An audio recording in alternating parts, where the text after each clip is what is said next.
Haya dio a conocer las conclusiones de la demanda marítima de Perú contra Chile. El tribunal, que reconoció el hito 1, pero solo hasta la milla 80, determinó fijar nuevos límites marítimos. Vamos a revisar la resolución y para eso nos acompañan en CNN Chile Gabriel Gaspar, analista internacional de la Fundación Chile 21. Gracias por acompañarnos. ¿Qué tal, Macarena? Y don Hugo Llanos, ex miembro de la Corte Permanente de Arbitraje Internacional de La Haya. Muchas gracias también por acompañarnos, don Hugo.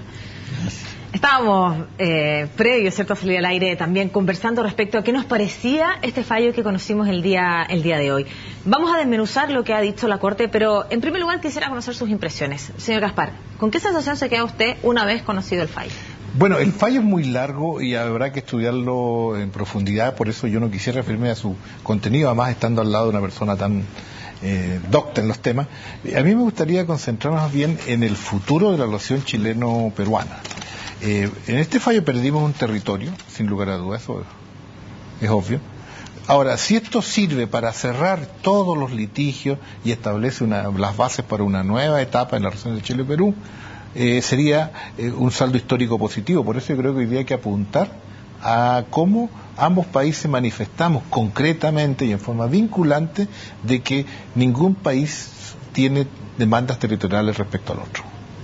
¿Qué le parece a usted la misma pregunta, señor Llanos? ¿Con qué sensación se queda usted? Yo quiero comenzar criticando a la Corte, porque la Corte, y lo dice el párrafo 184 de la página 62 del texto del fallo completo que tengo a la vista, que siempre la Corte usualmente, en este caso de litigio, ha privilegiado la línea equidistante. Entonces, desde el comienzo ya se sabía que la Corte iba a hacer esta línea, y por eso es que de la primera frase yo capté que venía malo, porque insistía en los recursos pesqueros únicamente, nunca se refería a problemas jurídicos. Y la equidad, como le enseñamos nosotros en clase, es cuando las partes expresamente le dan la facultad a los jueces para que fallen equitativamente. Y aquí no se la dimos porque los tratados son tan claros, pudiera ser discutible cierto párrafo del Tratado del 52, pero el 54 aclara completamente, porque ¿cómo no vamos a entender que el paralelo es la frontera marítima como otra cosa que no es frontera? Entonces los jueces allí pasan por alto, porque ¿qué ocurre normalmente? Y yo tengo la experiencia como juez. Uno se forma una decisión y después, para que la conclusión sea convincente, empieza como en un puzzle a realizar varios movimientos y le va dando menos valor a lo que tiene para las partes más valor, con tal de llegar a la solución equitativa. Así que yo creo que incluso la Corte violó el artículo 38 del Estatuto de la Corte, si no se le dio facultad para la equidad. La equidad no necesita facultades, Magdalena, solo en dos casos. Cuando la ley no dice nada, los jueces aplican la equidad. Aquí habían tratados contundentes. Sí, yo lo voy a interrumpir porque varias cosas que usted ha dicho que nosotros teníamos tratados contundentes, y nosotros estoy hablando del equipo chileno, ¿cierto? Sí, claro. Teníamos tratados contundentes, sin embargo escuchábamos al señor Tomka que decía que al menos, ¿cierto?, en el Tratado del 52 no le quedaba claro a la Corte que eso fuera un tratado de límites. Eso sí, bueno, lo ratifica ya en el 54, por eso quedaba la sensación cuando empezaba, ¿cierto?, a darse a conocer el fallo, que al comienzo, al parecer, no venía para nada bueno para Chile. Macarena, ¿y qué me dice usted del mismo decreto peruano? Si ellos fueron los que establecieron el paralelo para sus 200 millas con Chile, eso la Corte lo pasó por alto. Las pruebas tan contundentes, 60 años de práctica, se lo echaron al bolsillo. Esa es la parte, digamos, negativa de la Corte. Señor Gaspar, ¿qué le parece a usted los argumentos que nos ha entregado el señor Llanos respecto a 60 años de práctica y que ha violado el artículo 38 respecto a cómo piensa usted que hayan fallado los jueces de la Corte? El profesor Llanos, y mi querido amigo, es un experimentado en estos temas. Yo creo que, desgraciadamente, y él lo dijo, el principio de equidad se aplica, entre comillas, cuando las partes expresamente así lo delegan. Nosotros fuimos a La Haya no por voluntad propia, nos demandaron. En segundo lugar, nosotros fuimos a La Haya a que se aplicara el derecho, no a buscar una mediación, si era para eso lo hacíamos directamente. Pero bueno, ya falló el tribunal. Ya lo conocemos, habrá que estudiar los alcances de esto para la ejecución, pero nuevamente aquí me interesa plantear el futuro. Creo que la fase que viene ahora no es una fase de peritos o cartógrafos, sino que sobre todo una fase eminentemente político-diplomática. Nosotros tenemos que recuperar algo que perdimos, ¿sí? Y tenemos que crear condiciones para la mejor ejecución de este fallo y crear el contexto adecuado. Ya dije el ejemplo de un acuerdo de renuncia a futuras demandas territoriales recíprocas. Hay otros elementos, por ejemplo. Si queremos la integración y si queremos todo eso que todos queremos... Yo le quiero interrumpir un solo segundo porque vamos a compartir y vamos a contraponer todos los puntos. Don Carlos Figueroa, usted los ubica, estuvo con nosotros, ¿cierto? Amigo de curso. Además, ¿cierto? Estuvo con nosotros también y él indicaba que es muy difícil ponerme de acuerdo hasta con la señora, ¿cierto? Decirle, bueno, ¿sabe qué? No vamos a tener nunca más en la vida un problema, por lo tanto es muy difícil poder poner en acuerdo eso con un Todo vecino. es difícil, obviamente, nada es fácil. Mira, el año 78 con Argentina estuvimos al borde de la guerra. Y cuando en ese momento decíamos, construyamos una relación de confianza mutua, era muy difícil, ¿no? Y ejemplos de señora y divorcio podrían haber surgido muchos. Pero vamos a lo serio, ¿no? Y los estadistas tienen que fijarse en las perspectivas de las nuevas generaciones. 30 años después, con Argentina tenemos una excepcional relación de confianza mutua. No fue fácil, se puede mejorar.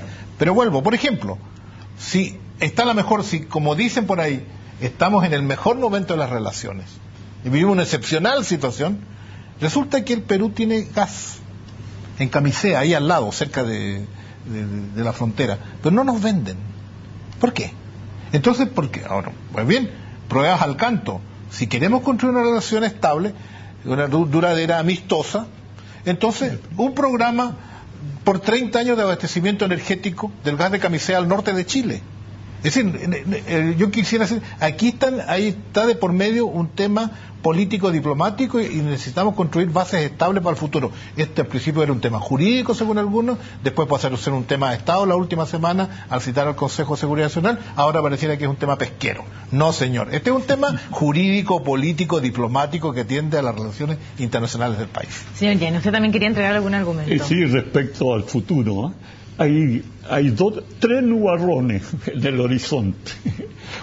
Al escuchar hoy día al presidente del Perú, insistió en que la zona que habían adquirido el 70% de la demanda, porque ellos, y eso es efectivo, agregan 50.000 kilómetros a su patrimonio. A ver, lo voy a interrumpir Sí. para que usted mismo nos aclare, porque hablaban de 22.500 kilómetros cuadrados. Más el presidente triángulo externo. Ollantumala hablaba, ¿cierto?, de 50.000 kilómetros cuadrados, porque hablaba de ese triángulo externo al cual la Corte no se refirió. No, pero se absorbió, lo ganaron al torcer justo allí en la línea ¿Pese que no haya media. habido una manifestación expresa por parte de la Corte?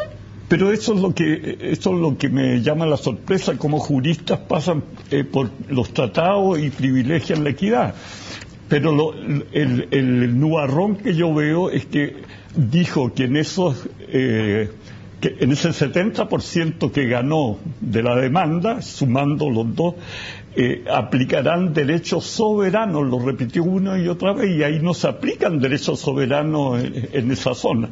Entonces, ¿por qué? Porque ellos no son parte de la Convención del Mar. Chile deberá buscar un arreglo para que Perú se incorpore y así entonces tendrían 12 millas de mar territorial y el resto, los 188, de zona económica exclusiva, pero ellos lo integran prácticamente a como que fuera mar territorial. Mar territorial para nosotros. El otro nubarrón que veo en el horizonte para las negociaciones diplomáticas es lo que también dijo Humala, de que la Corte, como no se pronunció y no podía pronunciarse sobre esa pequeña lengua de tierra, un triángulo invertido que queda... Que equivale a 2 hectáreas aproximadamente. Sí, que equivale a 2 hectáreas.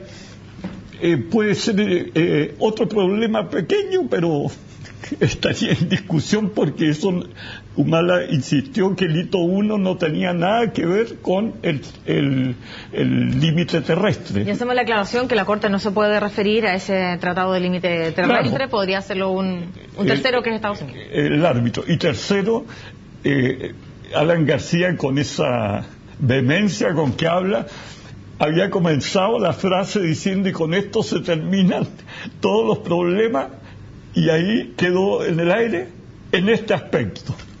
O sea, solo en el aspecto marítimo quedaron todos los problemas solucionados.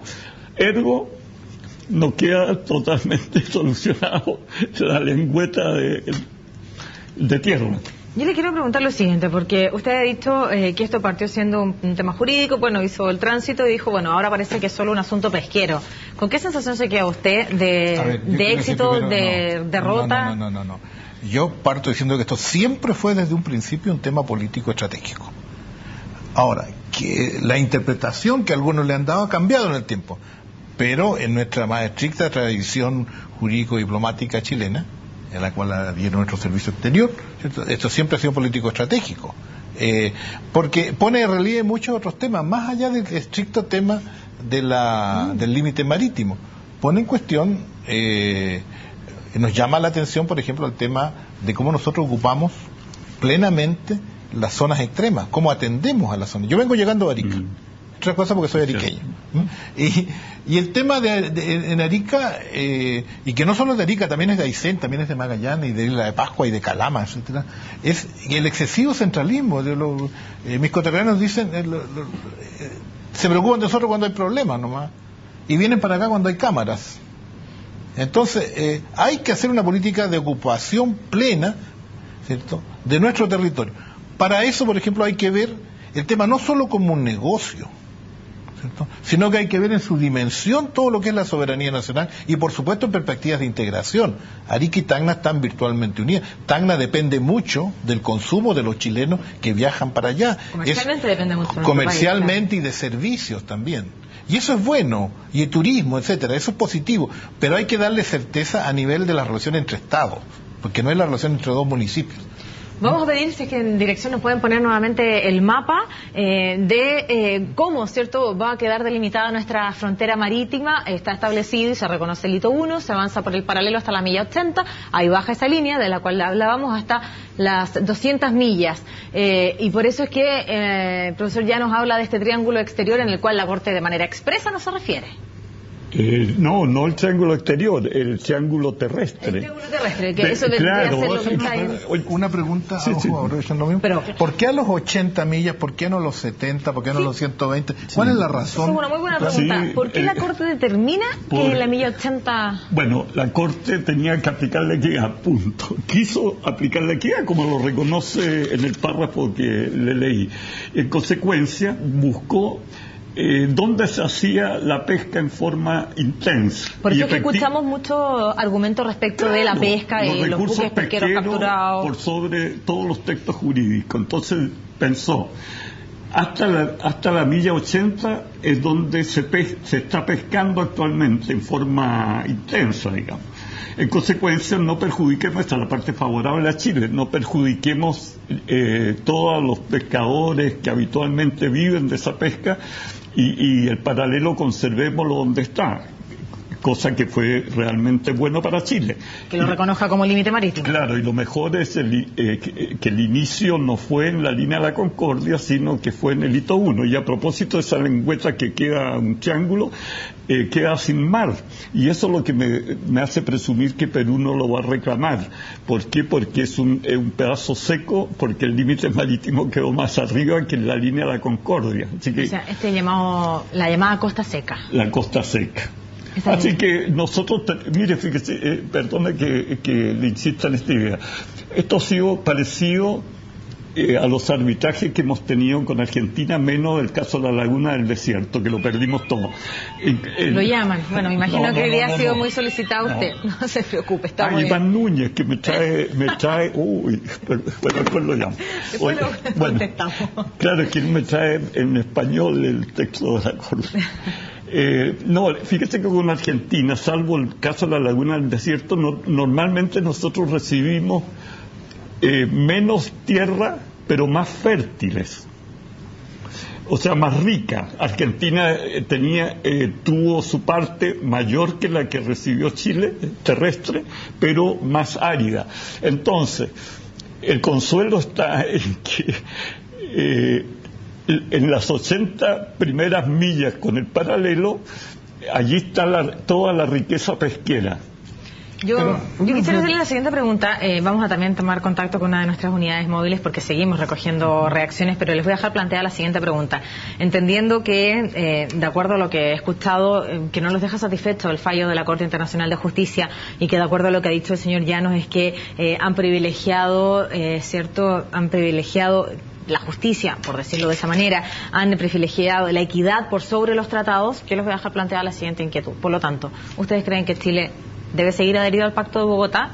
¿Debe ser todavía la Corte Internacional de Justicia la que dirima sobre distintos temas? Se lo pregunto de acuerdo a los argumentos que he escuchado por ustedes. Parece que es importante para usted la llamada que acaba de recibir, por lo que veo. Iván me llevó a una charla a su radio, le dije, el pago va... Tráigame el fallo, dice usted. Así que les planteo de inmediato la pregunta. ¿Me indican si es que vamos a la unidad móvil o seguimos? Sí, vamos a la unidad móvil y ya los dejo, planteada la pregunta respecto al Pacto de Bogotá. El fallo de la Haya se dio, ya lo decíamos, 20 o 22.000 kilómetros cuadrados de mar. Vamos a...